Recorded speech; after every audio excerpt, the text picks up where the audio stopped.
So all of us who are thinking about studying abroad always have an existential crisis. We aren't sure about which countries to choose, how much money to spend, or which program to go to or which universities to apply to. And often we see ourselves at night thinking about whether it's even worth it or not. It's at those moments of weaknesses that we go to forums like Reddit and we ask our deepest, darkest study abroad questions. So we went to the Reddit forums and we found out the internet's study abroad related questions. My team has come up with a list of the most interesting questions that they were able to find related to study abroad on Reddit, and in this video we're going to go through those one by one and I'm going to react to all of them. For those of you who are new to this channel, my name is Amaya. I'm a study abroad counselor and I've counseled more than 1,000 students in the last 5 years, helping them to get into the world's top universities. I also make videos related to study abroad, and so if you're new to this channel, do subscribe. It will be a win-win for the both of us. Let's go. So the first question that we have is from Strong Amphibian 675, and his question is a 3-year versus 4-year BCom honors for study abroad for an MS in finance or quant finance. What should I do? And I think this guy has done a lot of research because he's written his own points as well. So he says that he's in a 3-year BCom undergraduate degree in India and wants to pursue his master's in finance or MS in financial engineering or quantitative finance, whatever, abroad, and he's looking at countries like the US, Switzerland, UK, or Europe. He also wants to do a CFA, a level 1 with a 23-month window before graduation, and he's thought through the pros and cons. So what he's listed as the pro of doing a 3-year undergraduate degree or BCom is that it saves 1 year, obviously, and he can start his CFA prep earlier. And vice versa, the advantage of doing a 4-year undergraduate degree, a 4-year honors BCom degree, is that he is eligible for top US quant and Swiss roles in these countries. Now, this is my take on it.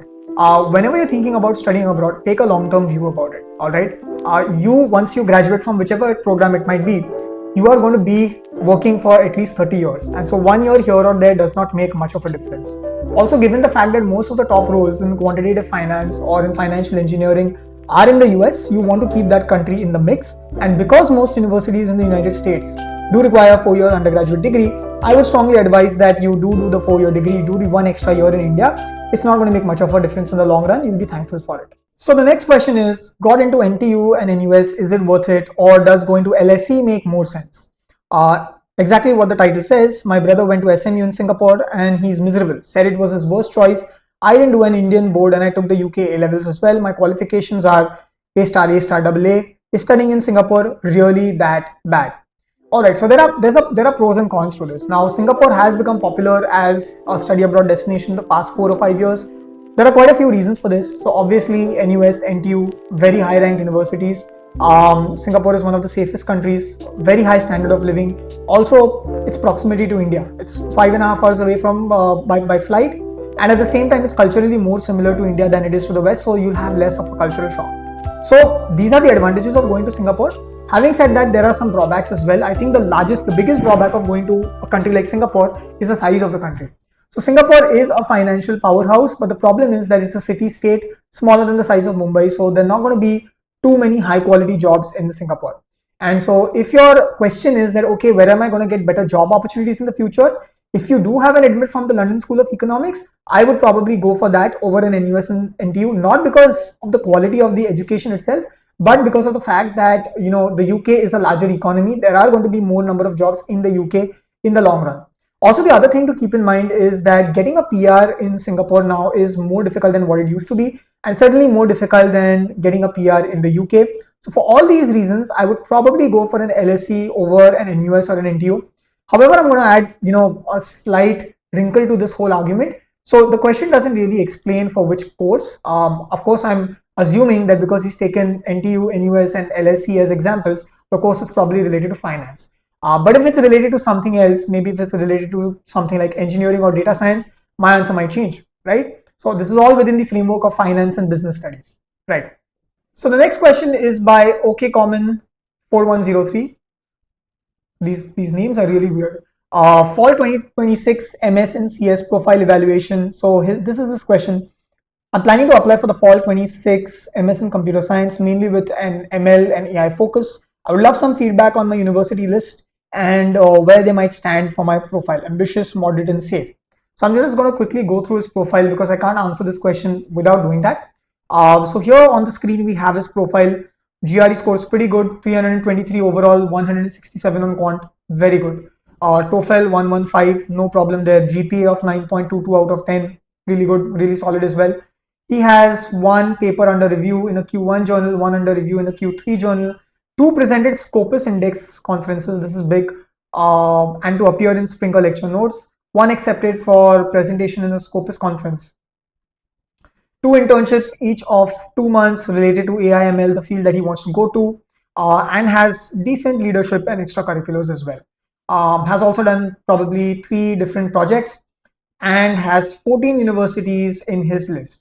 I can see right off the bat that the top 3 are pretty ambitious: Georgia Tech, UIUC, UT Austin, and then you have a few universities which are probably more in his ballpark. So you have Texas A&M, UC San Diego, Cornell. Cornell is probably an exception. I would put it up with UIUC and UT Austin. And then you have some universities where I think he'll walk into. So Stony Brook, UIC, UMass Amherst, SUNY Buffalo, ASU, UC Davis, and UMCP College Park. And so he's asking that, okay, out of these 14 universities, which would be ambitious, moderate, and safe? So look, I'm going to go out on a limb and say that this profile is one of the stronger profiles that I've evaluated in the last 1 year. I would say this is probably in the top 15% of profiles that I have seen. Now, having said that, when you're looking at a university like, let's say, a Georgia Tech, a UIUC, or Cornell, or a UT Austin, all these universities have a selection rate of lesser than 5%. Now, the problem is that these universities aren't looking only at your academic profile or at only your internships or research work. They look at your entire profile holistically. They're looking at your letters of recommendations and statements of purpose as well.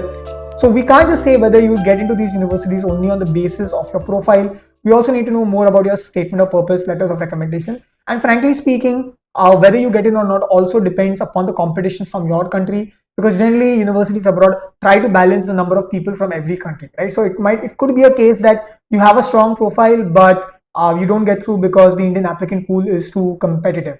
And so for all these reasons, I generally tell my students that any university which is ranked in the top 50 should be considered as a dream category university, no matter how strong your profile is, right? So in this list, you have Georgia Tech, UIUC, UT Austin, Purdue in engineering, its ranking is pretty high, and Cornell. So these 5 universities I would put in the dream category, and probably all the rest I would put in target or safe. I would definitely put ASU and probably UIC in safe, with the remaining ones in target. So I think that probably answers your questions. I hope that helped. So the next question is a pretty long one and something that probably a lot of y'all might be able to relate to. So the question is, how is everyone going for an MS abroad if the situation is so bad? And he goes into some detail, so I'll read the detail. He says, I graduated last year from a tier 3 college from Mumbai University, and I'm currently working at an IT company, but I see so many people from my college and other tier 3 MU colleges, MU meaning Mumbai University, going abroad for an MS like it's nothing. Okay, so I think I'm not going to read the rest of the questions very long, but I think I get the drift. So his basic point is that why is it that so many people are going abroad when things seem to be getting more and more difficult? And what he's saying is partially true, because you do see that many countries are either facing a recession or they're facing immigration policies that make it more difficult for international students to settle down. Having said that, one of the reasons why people still tend to go abroad is because they don't compare the country as it is to how it was. They compare the countries abroad right now to life in India. So even though things are probably not going that well abroad right now, it's still much better abroad than it is in India. I mean, even though, let's say, you find it difficult to get a job in the United States or in Germany, if you take a look at the statistics in terms of unemployment rates, the unemployment rates are half of what they are in India. So technically speaking, even though it is difficult to find a job abroad, it's not impossible. In fact, the unemployment rates are lower. So I think that's the first thing.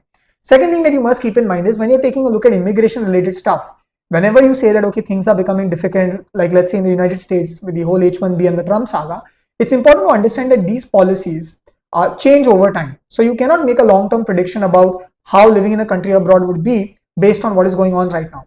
Also, there has been a lot of misinformation about what Trump has been doing with regards to the H1B. Actually, if you take a look at the changes, what he's done is that he's made it easier for international students to get the H1B, while he has throttled applications directly from outside India. So he's actually made the H1B more difficult for those students or for those people who are directly applying from India, while making it easier for those people who have studied in the United States and are now transitioning from an F1 to an OPT to an H1B, right? So again, the summary of my answer over here is that the reason why people are going abroad is, yes, even though things are more difficult than what they were before, still far better than what they are in India. Okay, so the next one question seems to be one related to the drop in applications to the United States. So it says July-August witnesses a 50% drop in Indian students heading to the US. Trump's visa rules, are they to blame? Right. So that's the main question. And the description says the dream of thousands of Indian students to study in the US is losing its shine. Fresh immigration data shows a steep decline of nearly 50% in arrivals from India to American universities in July and August compared to last year. That's true. 50% is slightly on the higher side. I think the exact number is 44%, but yeah, it's around that ballpark. Experts say that the slide is no coincidence, but the outcome of tougher rules under the Trump administration, from stricter visa scrutiny and suspended interviews to rising fees and tighter H-1B conditions, the hurdles are mounting. With India being a single largest source of international students in the US, this sudden dip threatens not just academic diversity, but the finances of American universities that depend heavily on enrollments. Okay, so I think the argument that the author is trying to make over here is that the policies of the Trump administration have led to a drop. And I think the author is right about this, that the policies have led to the drop, all right? But I think this is only partially correct because, if you read the rules carefully, actually a lot of the regulations that have been added have made it easier for international students to get H-1B, but it's not being portrayed by the media that way, which has led to this drop. Also, when you hear about these stories of students getting deported from United States for minor infractions, when you go into the depth or into the details of the case, what you realize is that they were caught for a minor infraction, but when the police did additional investigation, they found a larger crime behind, or that the student had, a track record of crime, and therefore the student was deported, or the person was deported, right? So I heard of this one example from a person I know, that there was this person in the US, and this guy basically did a call from some sort of a public phone, and that phone, there was some conversation that he had on the phone which was anti-United States, and he was deported because of that, or this is what the media said. But when you get down into the details of the case, what you realize is this person who was talking against the United States actually was in the United States on a visa that had already expired. So the reason why he was deported from the United States back to India was not because he said something anti-America, but it was because he had overstayed his visa duration, right? So yes, it does seem that currently people are going by media narrative, and that has caused a drop in the numbers. But if you think about the long run, I actually think that the numbers are going to rebound, and there are a few reasons for this. The first reason is that the US is the world's largest economy, alright, so it has the most number of jobs. The second reason is that it is at the forefront of research and innovation. No country in the world has an R&D budget the way the United States does. And no country in the world has universities of the quality of the United States. You take a look at the top 100 universities in the world, most of them are from the United States, or rather the US has the largest chunk of universities which are in the top 100. And then the third reason is that the US has the most number of high paying jobs. On a per capita basis, the US has, I think, an average per capita income of something like $80,000 or $85,000, which means that you as a student, if you do your bachelor's abroad, you will start with a starting salary of maybe 50 to 60 lakh rupees, and if you do your master's in the US, you start with a salary of 70 to 80 lakh rupees.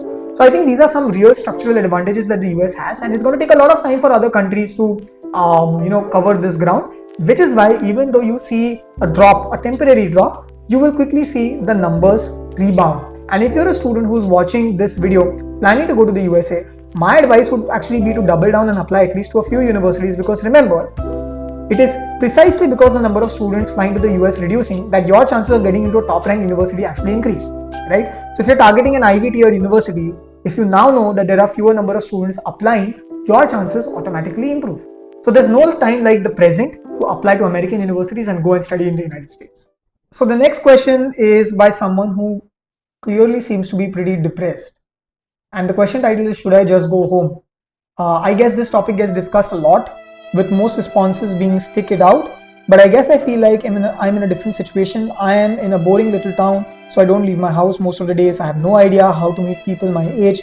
So I just end up sitting in my room for days at a time, apart from when I work, which I also heavily dislike because of my job.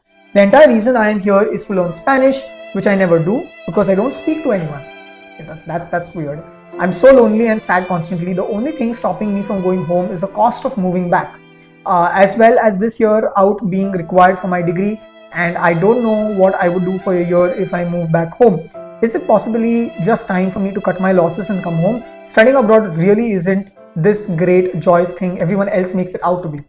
Alright, so Caesar or whatever your name is, I can't really pronounce it, but I think you've been lied to. Whoever has told you that studying abroad is a great joyous thing has lied to you. I have studied abroad myself, and I can tell you it is one of the most It is one of the most difficult things that you will do, but at the same time, it is one of the most rewarding things as well. It is difficult because, like you say, things do get lonely and monotonous at times. You're doing everything on your own. Apart from studies, you're also networking on your own. You're also doing your household chores on your own. You're doing your groceries on your own, cleaning the apartment, all of that. So at times I do understand it can feel a bit overwhelming and monotonous. But understand that when you live abroad and when you're on a budget and doing everything on your own, it builds a certain level of resilience, right? And so my advice to you would be just like everyone else, it would be to stick it out. Remember, you've mentioned in your question that you're abroad only for a year. So it's not even though you're going to be abroad for 2, 3 or 4 years. So stick it out. I'm sure that you will later on in your life reflect upon it and be thankful to have stuck it out for 1 year. Alright. And also when it comes to things such as not being able to network with others or not having friends, I think it's more a question of your personality than it is about your situation. An extrovert is going to be able to make friends no matter where he or she goes, and an introvert like me is going to find it difficult to make friends no matter where you go, right? So that cannot be a reason of why you decide to be abroad or go back home. So the next question is, feeling lost. Is going abroad for masters worth the risk when I have no funds for support? I'm not going to read the description of this question. It's very long. However, the summary of it is that this kid doesn't have enough resources of their own and they're not sure whether they should be taking loans or not to study abroad. All right, this is my take on it. So look, you need to know how much you can actually spend. You need to have a frank conversation with whoever is planning to support you. If you have no one who's going to support you, then basically it is going to be very difficult. You need to do everything on the basis of scholarships.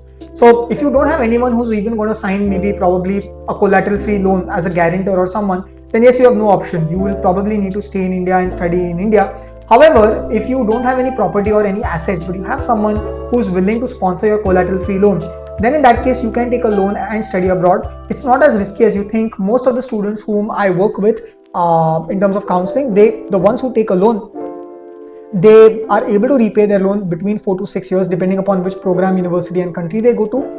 And also I should say that 60 to 70% of the students who actually work with us end up taking some sort of a study abroad loan. So it is more common than you think. It's not that big of a risk. It is some risk, but it's not that big of a risk. All right. So I hope that answers your questions. And again, if you absolutely don't want to spend anything, then what you need to do is you need to apply to universities which have low tuition fee. You typically find these in Europe, countries like Germany and France. And then you also need to apply to a bunch of other scholarships that will support your living expenses. Okay, so with that, we're done with all the questions related to Reddit. We've covered a lot of ground today, but I'm sure that we weren't able to cover all the questions. If you have any questions related to studying abroad, feel free to add them to the comments and I'll do my best to answer those in as much of detail as I can. I'll see you in the next one.